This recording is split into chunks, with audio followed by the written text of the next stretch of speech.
Hola, muy buenos días, tardes, noches, dependiendo del horario en que nos estés viendo. Yo soy tu servidor, el doctor Domingo Martínez, médico especialista en medicina integrada, diabetes y todo lo demás. Es un gusto volver a estar nuevamente con ustedes en esta mañana soleada aquí en San Luis Potosí. Es un día muy soleado, se ve que va a estar caluroso, a lo mejor en estos días, pero bueno, aquí estamos con el gusto nuevamente de estar aquí con ustedes. Quiero compartir con ustedes algunas cuestiones que he vivido durante estos días. Estoy muy contento porque ayer dimos de alta a otro paciente. Este paciente tuvo un problema en su dedo gordito de uno de sus pies. Se le hizo una perforación, se perforó su dedo de lado a lado, tuvo ahí algunas situaciones que tuvimos que atender, pero bueno, finalmente ayer, después de todo el trabajo realizado, de estar peleando con controlar su glucosa y todo lo demás, pues bueno, ya finalmente pudo cerrar su dedo y ayer fue dado de alta finalmente el paciente. Eso me alegra mucho porque finalmente el paciente tuvo esa oportunidad de salvar su dedo, de estar bien, de salvar su pie. Y bueno, ahorita nada más falta que siga controlándose la glucosa. Si tienen, ya saben, si tienen algún comentario, pueden ponerlo ahí en el chat y cuando tengan la oportunidad, pues voy a ir leyendo los mensajes, las preguntas que tengan en este día. Y pues bueno, tenemos al final, yo espero que no se me olvide, comentarles la sorpresa que también tenemos para ustedes para la siguiente semana. Vamos a estar haciendo ahí algo interesante, vamos a estar haciendo algo que yo estoy seguro que va a beneficiar a muchos pacientes, que va a estar interesante la dinámica que vamos a hacer. Espero que no se me olvide al final nuevamente comentárselos e invitarles a que participen. No sé si me puedan poner ahí en el chat si está todo en orden, si me pueden ver, si me pueden escuchar. Yo creo que sí. Bueno, vamos adelante entonces. Eh, eh, si tienen alguna pregunta, ya saben, pónganla ahí en el chat. Voy a estar al pendiente de las preguntas que hagan para que podamos interactuar, porque esto quiero que sea más una charla, no un monólogo, sino que podamos interactuar con algunas preguntas o algunas cuestiones que ustedes tengan a lo largo de este tiempo que vamos a compartir. Y pues bueno, si en algún momento dado también ustedes quieren dejar su comentario ahí, pues en los siguientes días, o si lo ven diferido el video, pues bueno, también tengan ustedes la confianza de poder dejar ahí sus preguntas y en la medida de lo posible pues vamos a ir contestando y resolviendo cada una de sus dudas. Estoy también contento porque el día de hoy tenemos a un paciente que está en su casa ahí encamado, lo encamamos unos días recibiendo terapia intravenosa. Si nos está viendo, saludos. Espero que esté mucho mejor. Muy bien, gracias. Gracias, se escucha bien y se ve bien. Muchísimas gracias por su comentario, excelente. Entonces, vamos a entrar en materia el día de hoy. El día de hoy traemos un tema bastante interesante. No sé si alguno de ustedes ya había tenido la oportunidad de escuchar esa palabra, de como anunciamos la plática del día de hoy, de la glucotoxicidad. No sé si alguno ya de ustedes ya había tenido esa en alguna revista, en alguna publicación, en alguna consulta médica, en algún momento en que ustedes hayan interactuado con alguna publicación o con un profesional de la salud que les haya dicho esa palabra. Y realmente eso es exactamente vamos a decirlo así, el punto más, el punto específico por el cual la diabetes causa todas las complicaciones que sabemos, ¿sí? La glucotoxicidad. ¿Qué es la glucotoxicidad? Es simple. Bueno, vamos a tratar de traducirlo en palabras más cotidianas. La glucotoxicidad es la permanencia de niveles altos de glucosa en el cuerpo por largo tiempo, ¿sí? Vamos a decirlo semanas, meses, posiblemente hasta años. con los niveles elevados de glucosa en la sangre, ¿sí? Para tal vez aquí brinque alguna inquietud, alguna pregunta en la mente. Bueno, yo tengo glucotoxicidad. ¿Será que si ya tengo el diagnóstico de diabetes, ya tengo esta entidad, esta parte de la enfermedad, que es realmente lo que produce todos los daños en el cuerpo y las complicaciones de la diabetes? ¿Será que sí? ¿Será que no? Pues bueno, hay un punto bien importante. No sé, aquí vamos a irnos un poquito más atrás para tratar de aclarar una situación bien importante. No sé si ustedes tengan en mente cuál es el nivel de glucosa con el cual se diagnostica diabetes. Vuelvo a hacer la pregunta. ¿Ustedes tienen en mente cuál es el nivel de glucosa para decir este paciente, esta persona sí tiene diabetes, o para decir que esta otra no tiene diabetes? Habitualmente, bueno, no habitualmente, se deben de manejar dos parámetros. La glucosa en ayuno. ¿Cuál es el nivel de glucosa en ayuno que debe de tener el paciente para decir este sí tiene diabetes y este no tiene diabetes? Y el otro parámetro es la glucosa después de los alimentos, ¿sí? ¿Qué nivel de glucosa puedo o no tener para considerar que sí tengo el diagnóstico o no tengo el diagnóstico de diabetes? ¿Ustedes lo tendrán en mente? Muy bien. Para la glucosa, para diagnosticar diabetes, vamos a utilizar estos dos parámetros, como ya les había comentado: glucosa en ayuno y la glucosa después de los alimentos.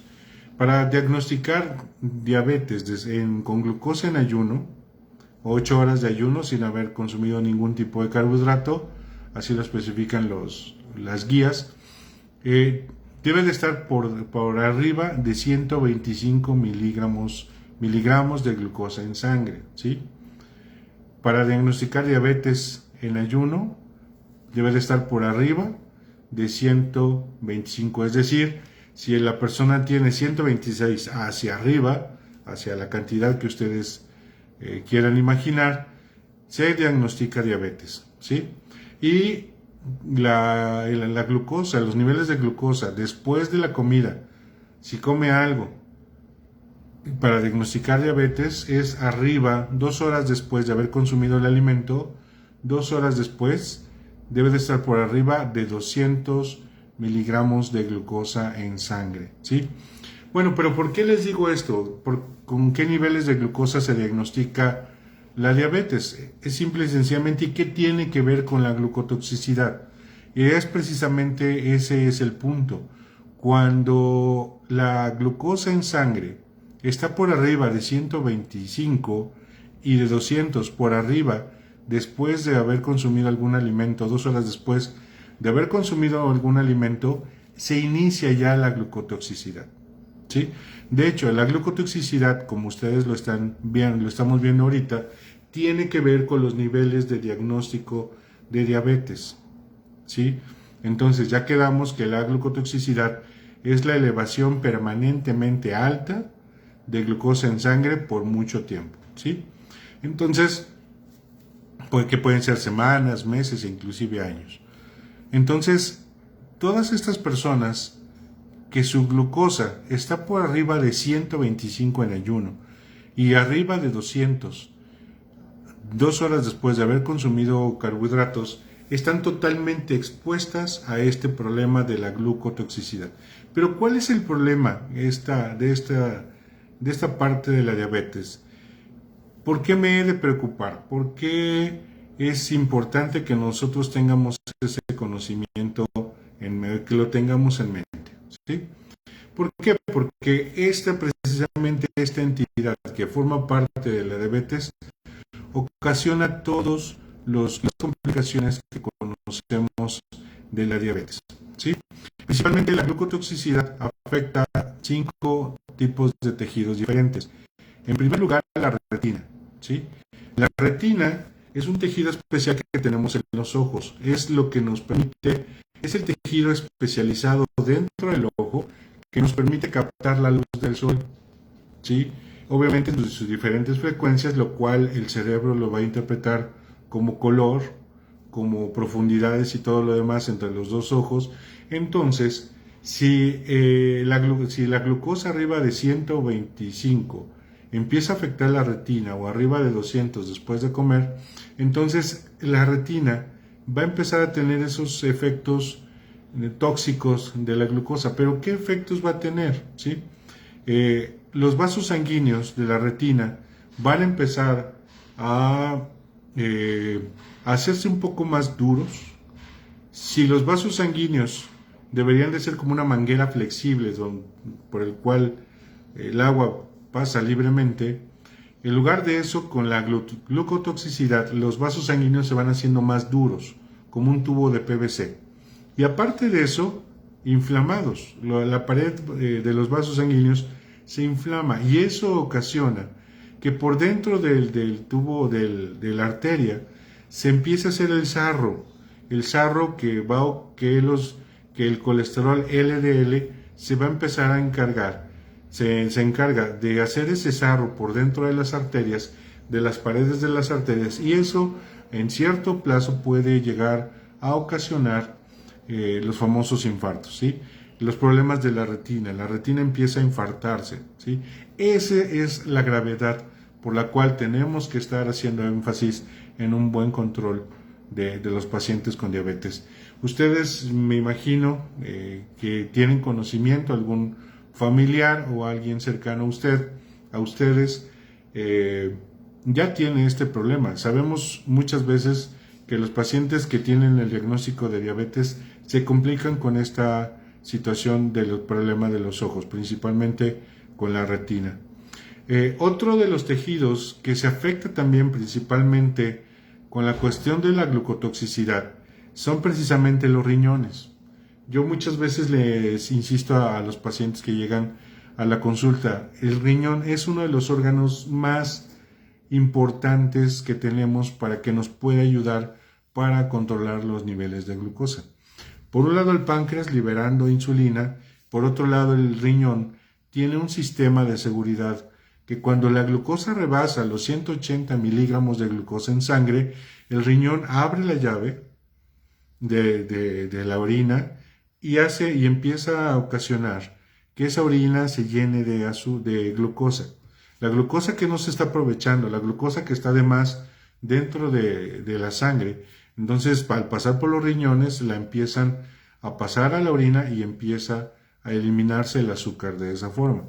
Entonces, el riñón, si no se cuida adecuadamente, con la glucotoxicidad, con los niveles altos de glucosa de forma permanentemente alta, como ya lo habíamos comentado, entonces las células que componen el riñón se empiezan también a inflamar, se empiezan a hacer como cartón, empiezan a perder su estructura natural.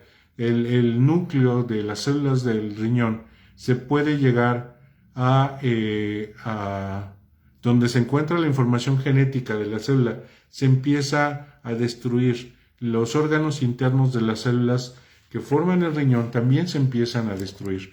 Entonces imagínense una destrucción masiva a nivel celular del tejido de los riñones. Por eso es que la nefropatía diabética es una de las complicaciones más comunes de la enfermedad de la diabetes. ¿Por qué? Porque los niveles están permanentemente altos. Dicho sea de paso, si usted o uno de sus familiares le dice al médico, no, pues con 130, 140 de glucosa que esté en ayuno está bien, tenga mucho cuidado, ¿sí? Hay criterios como para decir, por ejemplo, un paciente joven, recientemente diagnosticado, como me tocó hace 3 días diagnosticar a un paciente con diabetes que llegó con niveles de 300, ahí sí o sí, pues ya su páncreas ya está cansado, ya hay problemas. Entonces le dije, ¿sabes qué? Pues no hay de otra, tienes la enfermedad de diabetes, vamos a iniciar con un tratamiento, ¿sí? Entonces, este tipo de situaciones de que permanecen 300 o 130 o 140 Este paciente en particular, al andar en los 40 años, pues tengo que llevarlo lo más pronto posible a los niveles casi normales de la glucosa, ¿sí? A los pacientes jóvenes recientemente diagnosticados, sí se les, vamos a decirlo así, aunque no me gusta la palabra, pero sí se les exige que vayan o que sus niveles de glucosa sean lo más parecido a una persona que no tiene la enfermedad, ¿sí? Que esté muy por debajo de la glucosa de 100 en ayuno, ¿sí? Y menos de 142 horas después de haber consumido alimentos, ¿sí? Esos son los niveles de glucosa de una persona que no tiene la enfermedad de diabetes. Pero ojo, inclusive hay personas que no es necesario que lleguen a los niveles de 125 o de 200 después de comer, que por debajo de esos niveles ya empiezan a tener daño en los diferentes tejidos. Ya hay personas, algunas, no es la mayoría por arriba de 125 y 200 después de comer, pero hay unas pocas cantidades de personas que inclusive por debajo de estos niveles de glucosa ya empiezan a tener daños. Entre 110, 125, lo que nosotros decimos que es prediabetes, algunas personas ya empiezan a tener problemas ya empiezan a tener daños mínimos cambios en la retina, en los riñones y en el resto de los tejidos también, que son afectados por la glucotoxicidad. La gran mayoría de las personas arriba de 125, 200, ¿sí? Pero hay un mínimo grupo de personas que con prediabetes ya empiezan a tener los daños en los órganos, ¿sí? Muy bien. El otro tejido que también es ampliamente dañado en el cuerpo son los nervios, ¿sí? Sobre todo los nervios largos. ¿A qué me refiero con los nervios largos? Pues los nervios que llegan a la punta de los dedos de las manos, a la punta de los dedos de los pies. A esos nervios que son bastante largos son los que mayormente van a ser más afectados por la glucotoxicidad, ¿sí? De ahí que tenemos la complicación del famoso pie del diabético, ¿sí? Fotografías y videos que hemos publicado al respecto de la oportunidad que hemos tenido de ayudar a algunos pacientes. Ahí está, el daño es real, ¿sí? Las consecuencias son reales. Por favor, no dejen que sus médicos se conformen con una glucosa en ayuno de 130, 140. Ustedes ya al tener este conocimiento procuren estar muy por debajo de esas cifras. Si al menos pudieran llegar al 110, 120 de glucosa en ayuno y menos de 160 2 horas después de comer, pues bueno, ya son parámetros más saludables, aunque no ideales, no perfectos, pero sí podríamos detener un poco la presencia de la glucotoxicidad en el cuerpo, ¿sí? Les comentaba de los nervios, que es otro de los tejidos que es muy ampliamente dañado por la glucosa elevada, permanentemente elevada. Entonces los nervios, ¿sí? Muchas veces a los pacientes les digo que los nervios son como cables de luz, los cables que están en las casas, que van a los tomacorrientes, a los apagadores. Esos cables, todos los cables o alambres, llevan un revestimiento de plástico. Este revestimiento de plástico es para que los cables no se peguen y hagan cortocircuito y los aíslan, ¿no? De temperatura, y cuestiones por el estilo. Muchas veces ya cuando esos cables ya tienen mucho tiempo en las casas, esos cables la cobertura plástica se va haciendo más dura y se van rompiendo, se van cuarteando y en algunas ocasiones inclusive se llegan a caer pedazos de forro de cable. Entonces al perder eso es como si más o menos pasara lo mismo con los nervios de nuestro cuerpo, ¿sí? La glucotoxicidad o la glucosa permanentemente elevada en el cuerpo hace que toda la cobertura de los nervios, sobre todo los largos, empiece a caerse, empiece a deshacerse, empiece a descarapelarse, ¿sí? Entonces la conducción eléctrica a través de los nervios pues ya no va a ser la misma, ya va a haber saltos, ya va a haber complicaciones en la transmisión eléctrica y eso el cuerpo lo va a interpretar como dolor, ¿sí? El otro día le comentaba a un paciente, porque decía, pues a mí no me duele nada, o sea, ni creo que tenga la enfermedad de la diabetes, no me duele nada. A lo mejor ahorita no te está doliendo nada, pero cuando te llegue el dolor, no lo vas a aguantar por una complicación de la diabetes, precisamente la neuropatía diabética, que suele ser muy, muy, muy dolorosa, ¿sí? Entonces, aquí lo importante es saber, tener conocimiento que esta complicación de la glucotoxicidad, que estamos hablando de la neuropatía diabética, que es esta pérdida de la protección de los nervios, la limitación en la conducción de la señal neuronal, ¿sí? ¿En qué se traduce en el cuerpo? En el cuerpo, en el pie, entre los dedos del pie, tenemos músculos, ¿sí? Llegan las arterias, están los músculos, están los nervios, ¿sí? Toda una situación ahí importante anatómica. Los dedos de los pies deben de estar alargados, ¿sí? Bueno, hay personas que tienen los dedos más largos, más cortitos, bueno, eso ya son variaciones anatómicas dependiendo de la persona. Pero las primeras señales de una neuropatía diabética en los pies es que los dedos de estar así se empiezan a engarruñar, empiezan a hacerse como garras los dedos, ¿sí? Un pie diabético no es precisamente que ya empiecen con úlceras en las plantas de los pies o con infecciones o con algún daño en alguna parte del pie. El pie del diabético ya empieza desde antes a dar ese tipo de manifestaciones, ¿sí? Lo que le comentaba de los dedos, se empiezan a engarruñar, dirían las personas por acá en esta zona del país. Se empiezan a retraer y empiezan a hacerse como garras.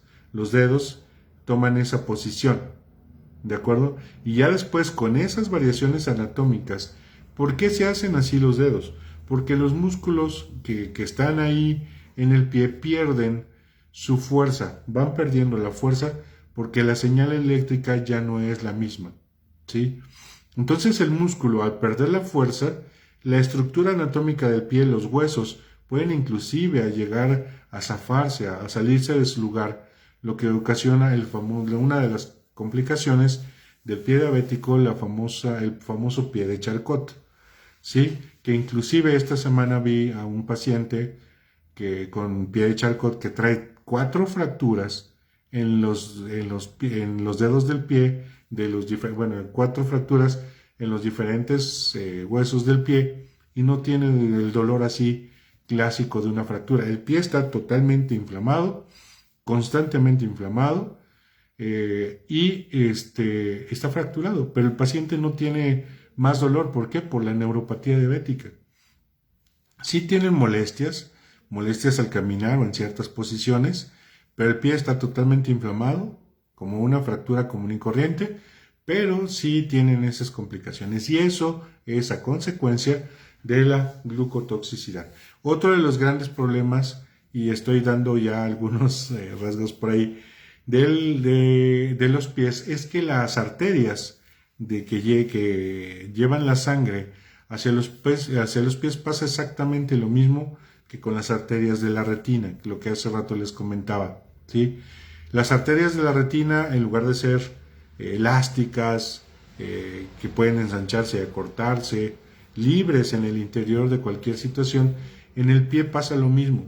Las arterias empiezan a ser rígidas, como tubos de PVC. Inclusive cuando se mandan a sacar radiografías de los pies, se ven las arterias ahí como gusanitos de calcio, como gusanitos blancos, pero no son gusanos, es la arteria que se está calcificando, que es la arteria que le está entrando calcio y se está haciendo rígida como un tubo de PVC.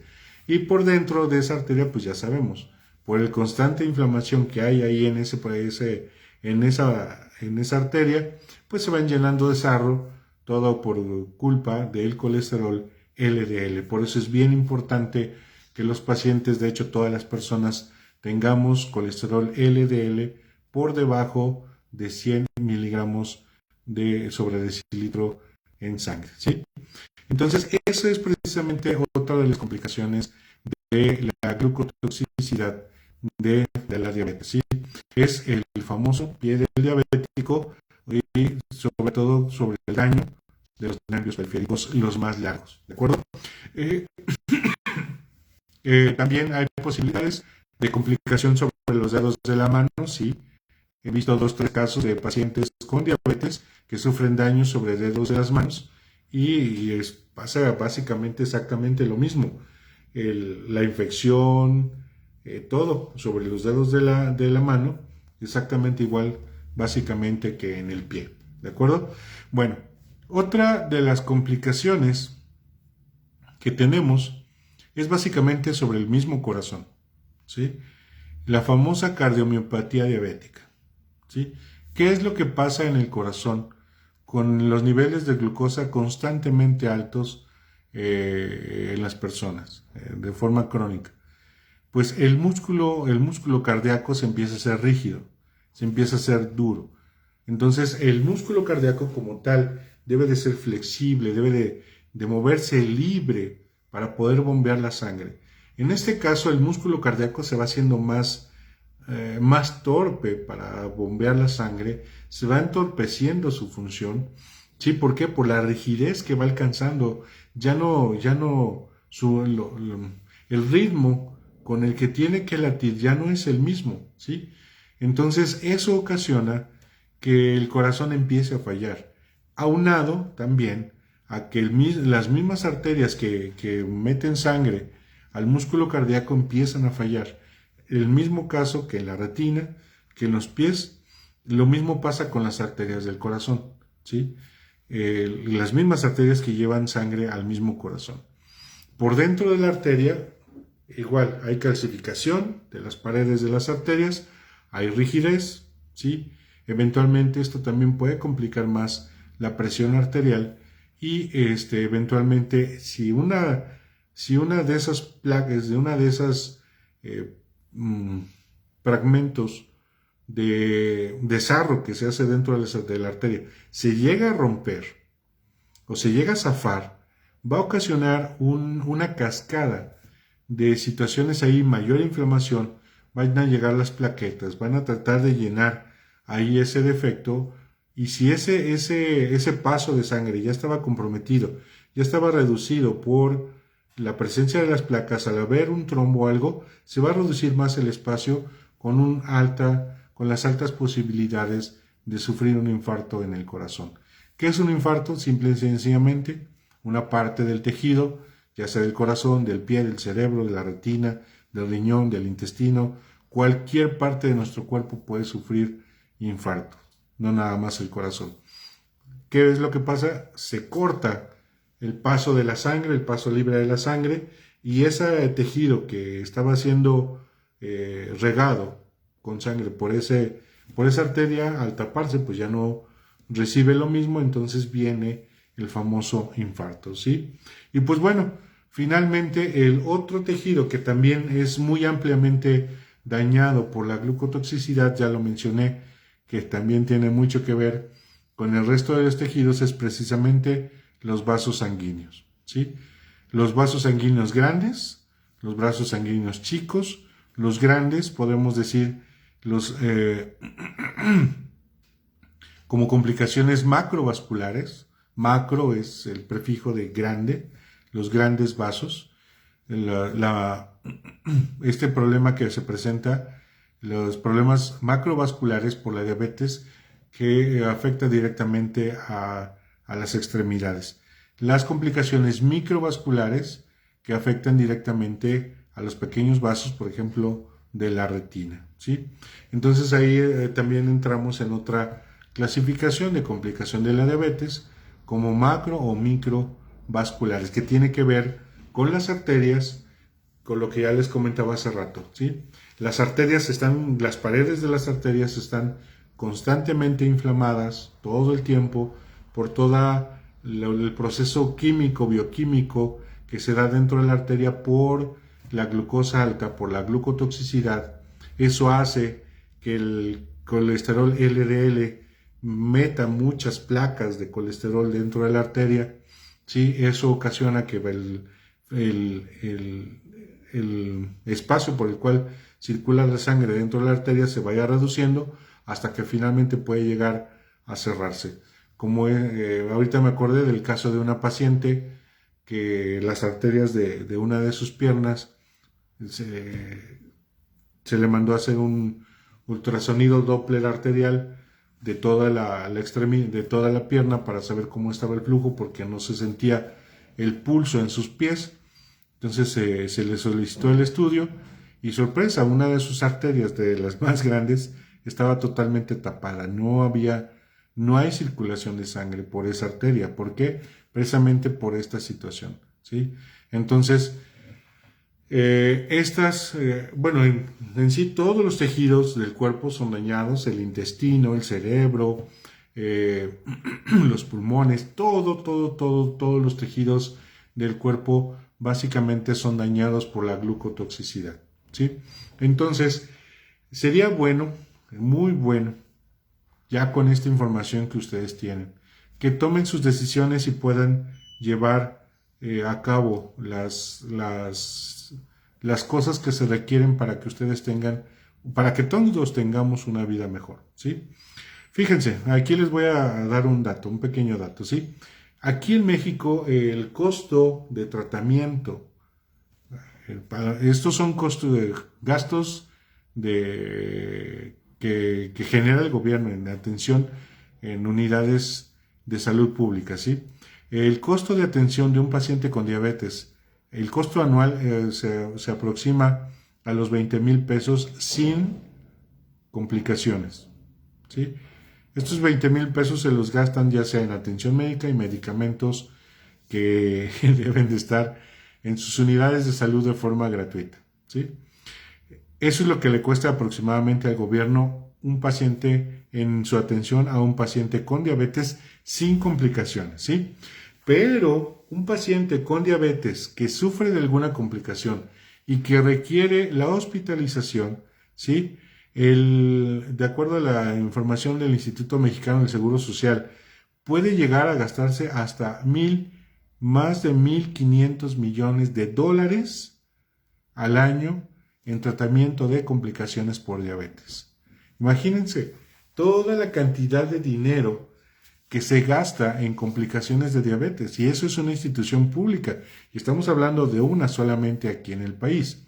Faltan las otras instituciones públicas, saber la cantidad que gasta el ISSSTE, Pemex, ahora que el IMSS Bienestar, que va a sustituir a la Secretaría de Salud, o sea, todos los gastos que se generan por complicaciones de diabetes. Y hace rato les comentaba, si su médico le dice que con 130 de glucosa usted está controlado, por favor, haga lo que esté en sus manos, tome el medicamento, haga lo que pueda hacer usted para que esa cifra en ayuno sea inferior, ¿sí? Hace rato les comentaba, hay casos especiales, por ejemplo, las pacientes que ya tienen también problemas de alguna secuela de un derrame en el cerebro, de una embolia, o que ya sufrieron algún infarto en el corazón, o ya la misma nefropatía diabética o la neuropatía diabética o piel diabético. Personas que ya tienen estos niveles o este tipo de complejidad, pues a lo mejor ya no los podemos llevar a menos de 100 en ayuno y a menos de 140 después de comer, ¿sí? No para todos es esta medida. Este tipo de pacientes ya con alguna otra enfermedad, pues a lo mejor sí un 120, 125, máximo 130, pues lo podemos dejar ahí, ¿sí? Pero todo depende del tipo de paciente, si tiene o no alguna enfermedad agregada o alguna otra condición que nos pudiera impedir que realmente lo podamos llevar. Principalmente que el llevarlo a esos niveles de glucosa sea más arriesgado, sea más propenso a sufrir alguna hipoglucemia que el beneficio real que pudiera recibir, ¿sale? Imagínense, imagínense todo lo que se ocasiona por la glucosa. Dicho sea de paso, ¿sabían ustedes que la adicción a la glucosa es más fuerte que la adicción a la cocaína? Ese es un dato interesante que ahí se los dejo para que lo investiguen y lo comenten en familia, ¿sale?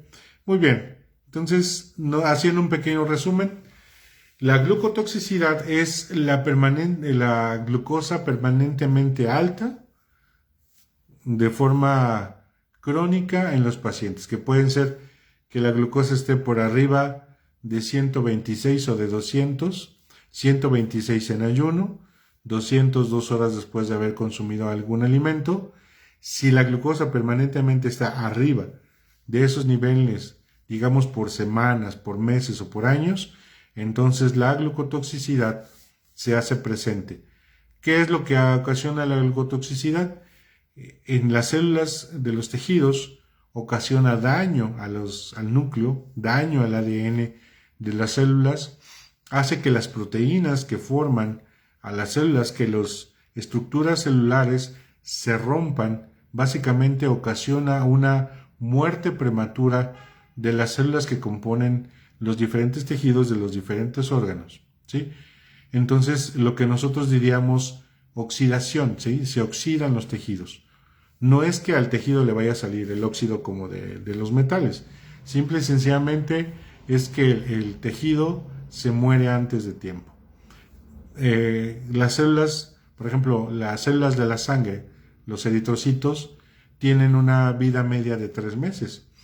Un eritrocito dura en la sangre ahí circulando 3 meses. Con la glucotoxicidad se reduce su vida a 2 meses, mes y medio, dependiendo la cantidad de glucosa a la que es expuesto. A eso es a lo que me refiero. Las células se mueren antes de tiempo y a veces es tanta la pérdida de células que el mismo tejido no alcanza a reponer toda esa cantidad de células perdidas y viene la disminución en la función del órgano. Por ejemplo, ya habíamos comentado la miocardiopatía diabética, la nefropatía diabética, la retinopatía diabética, la neuropatía diabética, que dicho sea de paso, precisamente estos son los principales órganos y tejidos que son más afectados por la glucotoxicidad. Con esto no quiero decir que el mismo músculo, el mismo páncreas, todos los restos de los tejidos no sean afectados. También son afectados, por ejemplo, el páncreas con la glucotoxicidad deja de fabricar insulina. Imagínense, es grave la situación a la que el paciente se enfrenta por esta situación, ¿sale? Entonces, ya vimos a detalle cada uno de los aspectos de los tejidos, de la retina, el riñón, los nervios, el corazón y los vasos sanguíneos como principales órganos y tejidos afectados por esta entidad que forma parte de la diabetes, la famosa glucotoxicidad. Idealmente, para que el paciente que tiene diagnóstico de diabetes no presente esta entidad de la enfermedad, sus niveles de glucosa en ayuno deberían de estar por debajo de 100, 110 y en 2 horas después de haber comido entre 140 y 150. De un control perfecto, menos de 100 en ayuno, menos de 140 2 horas después de haber consumido algún alimento. Entonces, no sé si hay alguna duda por ahí que quieran poner en el chat. Puedo estar al pendiente de alguna duda, pregunta, comentario, sugerencia. Si tienen interés por escuchar algún otro tipo de tema que pudiéramos tocar en este espacio, estamos totalmente abiertos a escucharlos, a escuchar sus sugerencias y es un gusto el poder estar con ustedes. Mando saludos a Ciudad del Maíz, que dicho sea de paso, esta semana tuve la fortuna de poder ayudar mediante con una videoconsulta a un pacientito de por aquella región del estado. Le mando saludos. Si nos ve, aquí estamos a la orden. Y también al Estado de México, ese fue el mes pasado también una videoconsulta. Al Estado de México, al Querétaro, perdón. Fue en el estado de Querétaro también. Mando saludos a aquella zona. Muy bien, muchas gracias. Les falta, ¿verdad? Nos falta hacer el comentario de la sorpresa que tenemos para ustedes para la siguiente semana. Bueno, ¿por qué quisimos hacer esa sorpresa? Les voy a comentar. Afortunadamente tengo varios pacientes que se dedican al transporte foráneo, andan de aquí para allá en todo el país. Y muchos pacientes también que no se dedican a eso tienen problemas porque viajan, porque salen, están fuera de casa. Y una de las principales causas por las cuales eh, tienen problemas para controlarse es precisamente lo que comen, ¿no? Ustedes saben que ya con mucho gusto hemos compartido con ustedes recetas de cocina para poder ser elaboradas en casa, para que ustedes puedan hacer sus alimentos saludables en casa. Pero en esta nueva sección que vamos a iniciar con mucho gusto la semana que entra, vamos a hacer un análisis de la comida que pudieran encontrar en cualquier establecimiento, ya sea una fonda, un restaurante, un lugar de comida rápida, una taquería, o sea, una cenaduría, cualquier lugar, ¿sí? Vamos a ir analizando cada uno de los platillos que por ahí pudiéramos encontrar, en qué va a consistir el análisis, en que ustedes sepan más o menos, y eso vamos a ir de la mano para que se inicie, ustedes aprendan a contar las porciones de carbohidrato que pudiera tener ese platillo. Y en base a eso tomar su decisión. No es nuestra intención decirle no lo coman, lo prohibimos, no, esa no es la intención. Simple y sencillamente dejar la información para que ustedes la analicen y tomen sus decisiones en decir, este sí me conviene, este no me conviene, de acuerdo a lo que ustedes quieran aprovechar, salir cuando salen de vacaciones, cuando anden en la calle, que no se preocupen por decir ahora qué voy a comer y situaciones por el estilo, ¿sí? Entonces esta nueva sección va a estar a partir de la semana que entra, con mucho gusto se los vamos a compartir y ahí yo espero que nos vean también y que nos puedan seguir siguiendo. Bueno, pues no hay preguntas, eso me deja preocupado. No sé si aclaré dudas, los dejé peor, pero yo espero que no, que muchas de las cuestiones que pasa en su cuerpo las puedan entender a través de esta información que con mucho gusto compartimos con todos ustedes. Bueno, básicamente ya se nos fueron 40 minutos. Ok, gracias por los saludos. Alma, muchas gracias. Marilu Ruiz, también gracias. Gracias por sus saludos.